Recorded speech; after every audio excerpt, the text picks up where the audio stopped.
Giuseppe Navarria, and I'm a gameplay programmer.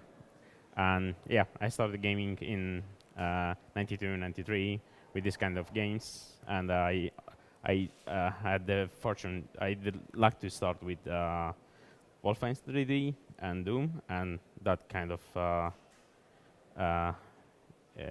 made me start into game development.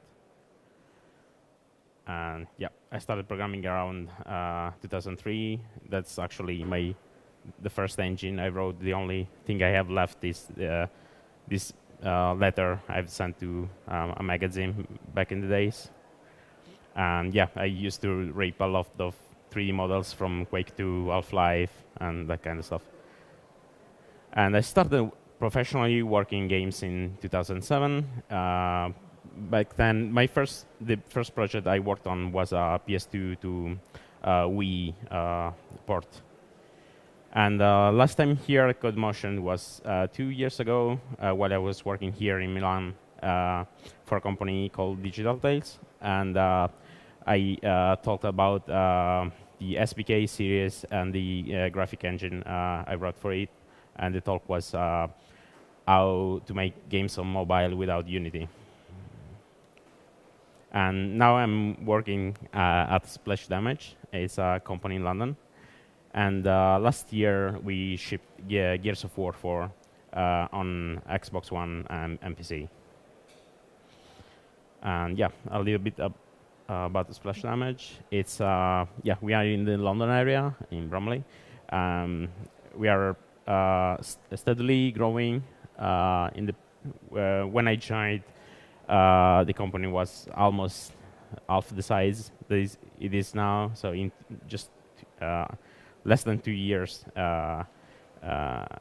it's been like growing a lot. And we are working on multiple projects and having a lot of fun as well. So Splash Damage was founded 16 years ago from 3 Quake modders. They started with modding, then they actually released their first title. This pretty much the reason I joined the company. Is one of my favorite games ever. It's Wolfenstein Enemy Territory. And the company makes both, it's a unique mix of own IPs, own projects, and we also work on big franchises for other companies.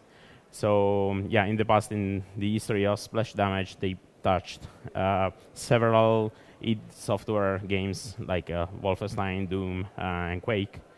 And yeah, more recently, they worked on the Batman series and on the Gears of War one. But also they released games like Brink and more recently Dirty Bomb. That is still it's multiplayer first-person shooter, just like Enemy Territory. So we have this kind of we are very focused in multiplayer and mostly first-person experiences. But yeah, we also work with a lot of other people in different genres. Just recently we announced a partnership with Wargaming.net as well, the guys behind World of Tanks. And yeah, we are players at heart, people from all around the world, and we have lots of positions open on our side. So if you want to join the AAA industry, grab me later, and we can talk. Yeah, now back to the main topic. So how to make a first-person or third-person shooter that feels good. So what does that even mean? And then, it's all about weapon feedback and movement feedback, because in a FPS, pretty much 90% of time you are either moving or shooting, or both of them. And yeah, we'll see also how to I tweaked the first-person template of the Arial 4 first-person template. I'll show you just how to change. With just a few lines of code, how we can implement something fun.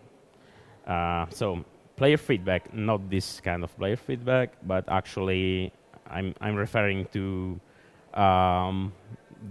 the actual meaning of feedback. So the process in which the effect or output of an action is returned, so fed back to modify the next action. So pretty much I'm talking about, okay, the player does an action and receives something in return. So the player like shoots or jumps, and you need to see something, and that something needs to be consistent as well to deliver a fun experience and to give the player the control they need. So I kind of made two different graphs. So you have pretty much this area of movement-related stuff and weapon-related stuff. And in the middle, there is a bunch of topics, a bunch of mechanics that kind of are in between. So obviously, movement is all about momentum, inertia, and friction. And you have collisions as well. And another big topic is jumping and air control. On the weapon side, you have muzzle flashes, so the effect that you actually play when you shoot a weapon, and tracers and projectiles. So you add that to give the player a better feel on where the hit is landing, impact effects and decals, and that helps both of with iterative reactions. These three actually help both the aiming and also the actual feeling that you are dealing damage as well or missing the shot. So in weapon feedback, pretty much these three here are by far the most important things. And also you have reloading, and that's kind of important as well because a good reload animation can actually make a lot. I mean, the function of the animation itself is mostly to stop the player from shooting. So to give the feedback that, okay, during this animation you cannot shoot, obviously. But also you need to, if you make a good reload animation, you convey, it's kind of a pose between, especially with weapons like shotguns or single projectile weapons, it's kind of a meaningful pose that triggers kind of a dance, but I'll talk about that in a moment. And then in the middle, you have stuff like recoil. So that is in the middle because you can just have a recoil animation while you shoot, but you can also have, for more powerful weapon, you can actually move the player like back a bit. For example, a very common one is the rocket launcher. Or you can also modify the aiming a little bit. And another example of that is Quake 2 chain gun. In that game, if you try to shoot with the chain gun and you keep on firing, your aim will just go crazy. So that helps a lot to both convey how powerful the weapon is, and also it's pretty much a gameplay mechanic because you force the player to actually shoot in little bursts. And then you have bobbing, and that can be, again, it can be an animation on the weapon itself, so it can be just something like this, or can also be an actual view bobbing, even if that is nowadays is more rare to see the whole view bob, or at least it's something that often you can disable in multiplayer games. And yeah, there are some people that are very. I mean, if you ship a game with without this option to toggle off the view bobbing, you will get a lot of complaints. So always keep that in mind as well. And yeah, obviously you have sprinting as well. In some games, it's just like, for example, in the Call of Duty games, when you sprint, you cannot actually shoot. So you have this animation that keeps the weapon from shooting, and aiming, obviously, as well. It influences both. So let's go for the movement feedback. Okay, that's so. Simulating a walking, running person is actually very hard, but also it's not the actual point. When you make a first-person game, you really don't want to simulate a real working person because it's not that fun. If you think about it, I mean, we don't even walk. We don't have a linear speed while we walk, so we kind of we push with one leg and we accelerate, and we push with the other leg, and so on. So it's not like really. It's a very complex movement that we do, and we also go up and down a lot. So the bobbing I was talking before, it's something, especially when we run, is something that we actually do, but our brain kind of cancels that for us. So that's why you may want a little bit of bobbing, especially with your weapon, because you still want to convey the feeling that you're running, but you don't want the view to move a lot. And yeah, we don't move linearly. And in games, it's better to have more well-defined behaviors. Often, keep it simple. Often it's better to just keep things very, very simple, because I mean, there are several games like Doom and Quake that have very, very, that even if you see the source code, it's very, you can wrap like things in. The whole like movement system is 10 lines of code or something like that, and it works. It still works. And yeah, that's a sprite from Prince of Persia. It was the first game. That sprite sheet there conveys, I think, perfectly the momentum, because you have. That was the first game I played when I thought like, oh, okay, this actually feels like a guy running and stopping, because you have that kind of sliding at the end, and then it goes back to the other way. Yeah, and we don't just want a moving camera, we need a sense of weight. So we still need to sort of kind of little hacks that makes the game feel like we are not just controlling a camera around. So yeah, what is momentum? Is the quantity of motion of a moving body, and so it's mass per velocity. But most commonly in English, people say things like, "Oh, you are gaining momentum. The vehicle gained momentum as the road dipped." So it's also, most of the time, people kind of mix inertia and momentum together as well. So it's the impetus gained by a moving object. So how we implement that and how we make something fun out of this concept.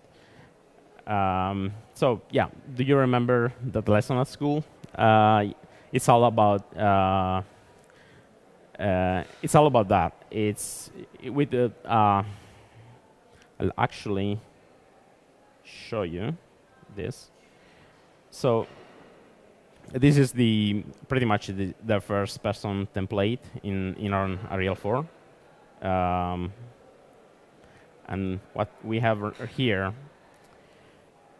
you can gain speed, you can jump around, and I'm modified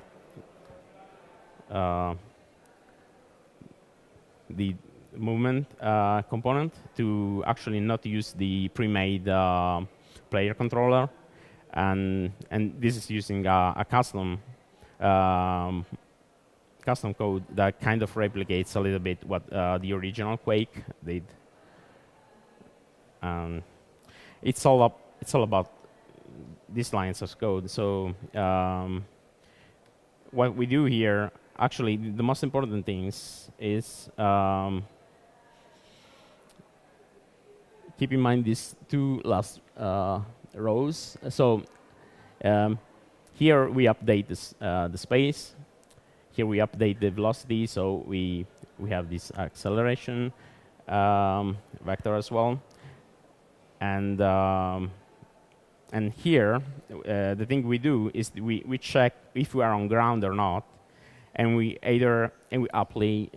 use ground damping value or an air damping one. So this already makes a huge difference in your game, because with only this line, now you have two different kinds of friction.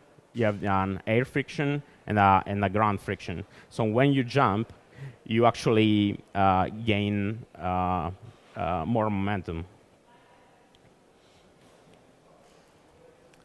And here we clamp the velocity to a max size. So let's go back here. Okay. And yes, so in the previous, so here you can see this this green line is always pointing where I look is my forward vector, but I'm calling that my wish direction because it actually changes when I strafe. So if I just press A or D, it's actually, you don't see that, but it's pointing either left or right. And when I go forward and also press A or D, you see that changing. And the blue line is my velocity vector that's kind of following that. And if I stop, I have a little bit of velocity and that gets scaled down and stops me. So I have something like this. I have my wish direction, my previous velocity, and I'm updating that to match my direction.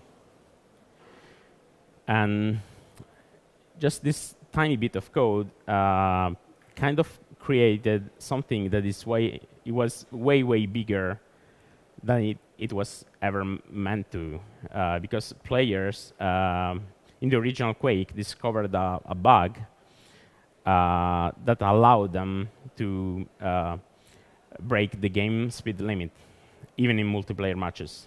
So, and they created an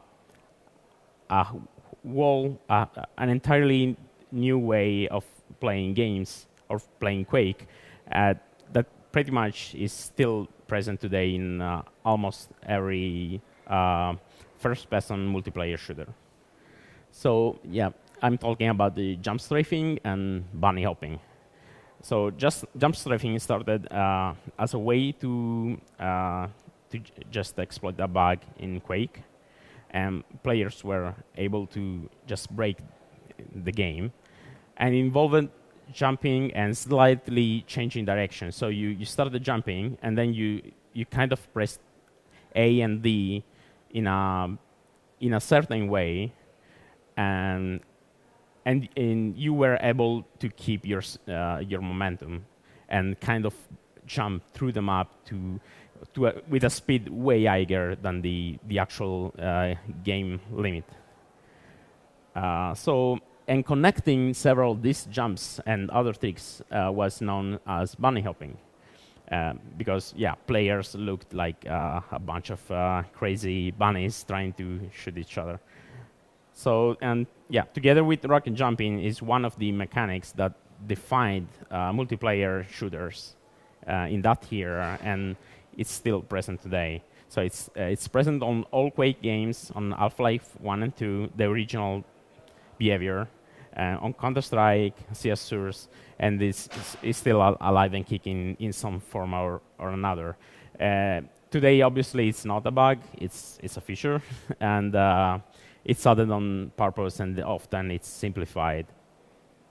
So the modern version, for example, even Quake Champions has this kind of behavior, but the modern version doesn't rely on actual strafe jumping, so you don't have to press A and D anymore, but only you can just jump and gain momentum. So it only relies on air friction. So it looks a little bit like this.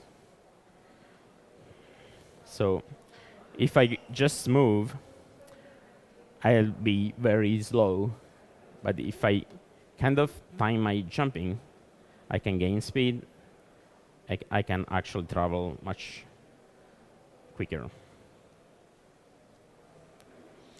And by gaining momentum, I can also do things like wall jumping. And yeah, I can do stuff like this.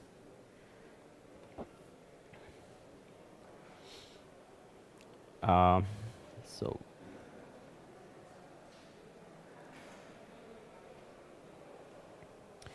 and this is why the original strafe jump bug happened.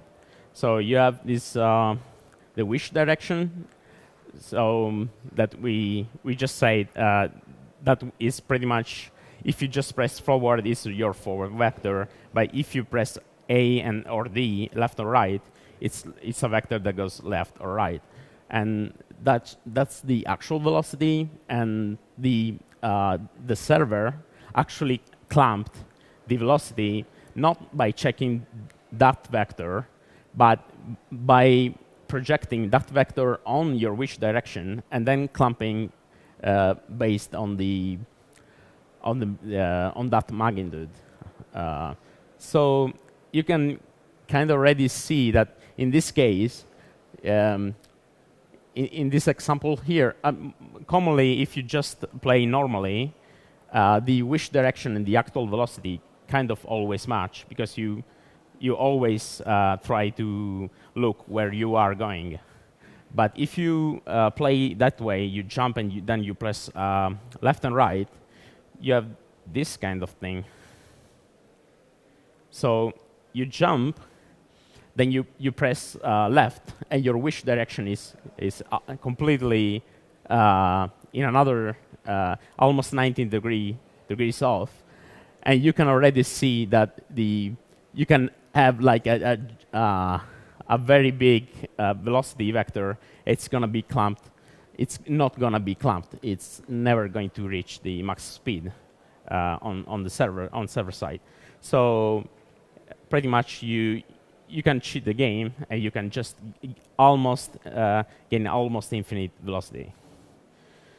And so the strafe jump bug was called that way because you needed to strafing, so you needed to go left and right, and you needed jumping as well, because it was the only way to keep as little friction as possible. By jumping, you don't slow down on the ground. And history kind of repeats itself, because seems like I'm talking about just old games, but no. Actually, just recently, a bug was introduced in Overwatch. This is the Mercy's Guardian Angel momentum trick, and pretty much the original version of this. The Guardian Angel is a move you can do to to slingshot yourself towards a teammate, and it's supposed to you gain velocity, but then you slow down when you reach your target. But recently, this was something was changed, and players were able to jump, use this ability, and gain momentum, and go way past their teammate. So they started using their teammates like a slingshot, a way to cheat the game and to have way more speed with Mercy. And it's something that few people obviously hated, but most of them actually loved this new trick. So Blizzard decided to actually make a new mechanic out of it. So it's actually now, I think it's in the main game. It's something that you can do. It's actually a new way of playing Mercy. And yep, and now we go to weapons.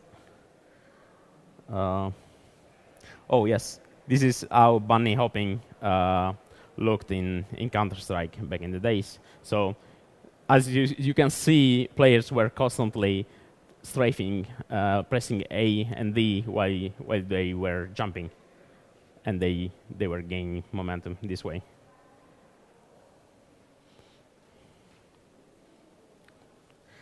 So let's go to weapons. And yeah, I still think that Doom 2 Super Shotgun is still one of the best weapons in gaming.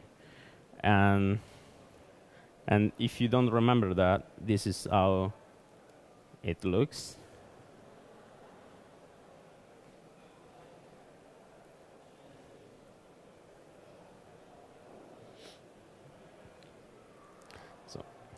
So it looks kind of ridiculous nowadays, probably, but you also have this very satisfying reload sound and shooting sound, and it's obviously very fast-paced.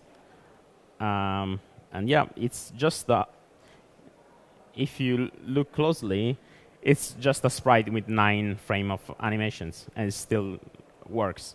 So next time you think about your budget in your indie game or something like that, think that Doom actually managed to pull off a very still fun weapon with just 9 frames. It's a bitmap with just 9, pretty much. The whole thing is here, and that's it. So, but yeah, when you use it, it feels like this.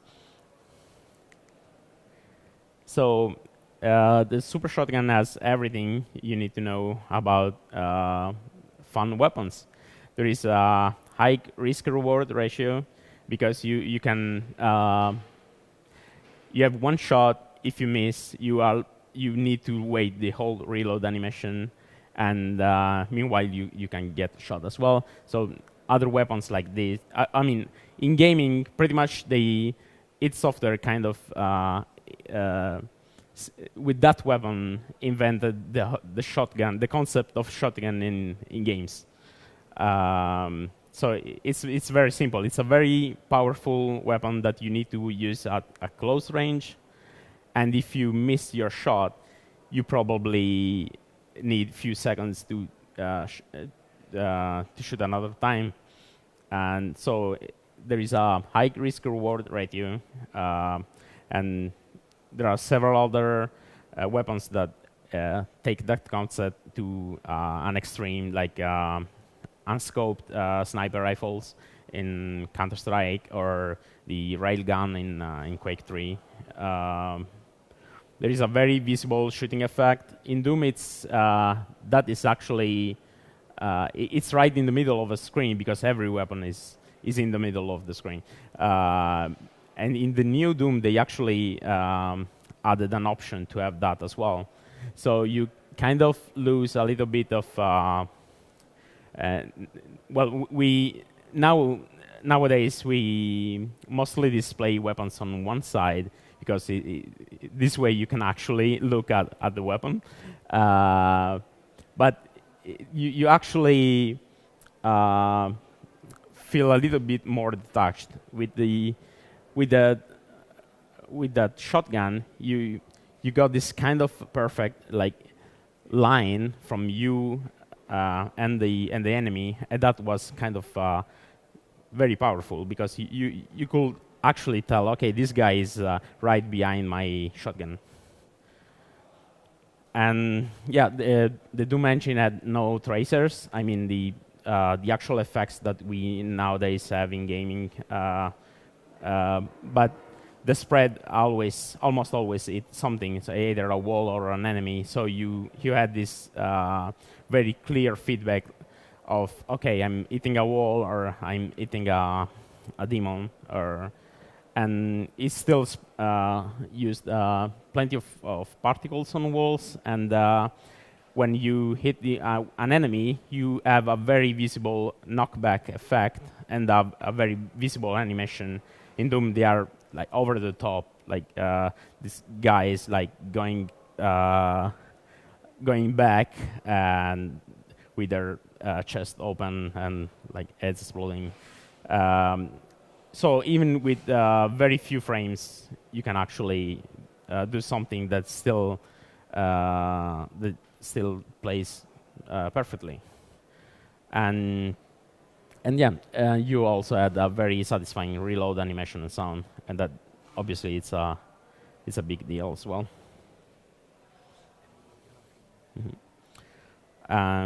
Okay,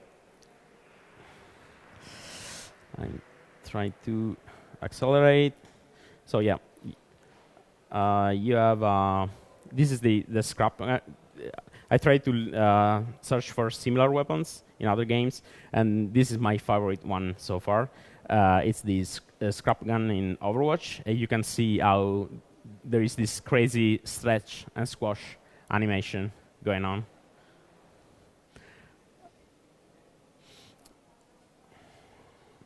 Yeah, to recap, be in control of your movement system. Avoid pre-made stuff if you can, because it's a very important, it's a core part of your game, and you want to be in control of that part as much as possible. So don't use stock controllers that feel like just a capsule like going around. Customize that and adapt it to fit your game style. And make movement something that is easy to learn but hard to master. So by providing that, more skilled players will find interesting ways to play your game. So add different ways to gain momentum, for example. And about weapons, not every weapon needs to feel incredibly powerful, but you can still provide a good amount of feedback using iconic animations and sounds. And always keep in mind that animation, enemies, reaction, particle effects. If you are if you are actually telling the player that you are eating something. So one of the problems that many game designers or indie devs have with weapons is that when testing a game, if someone doesn't feel like the weapon is actually affecting, they just scale down the damage values, the enemy health points. And you can still have enemies with spongy feeling enemies, but if you just need to add the right hit reaction and knockback effects. That the Call of Duty styles of one hit, one kill things shouldn't be the only way of doing a first-person shooter. And yeah, that's it. So if you have questions, you can also grab me around. I will be probably in the gaming area for a bit.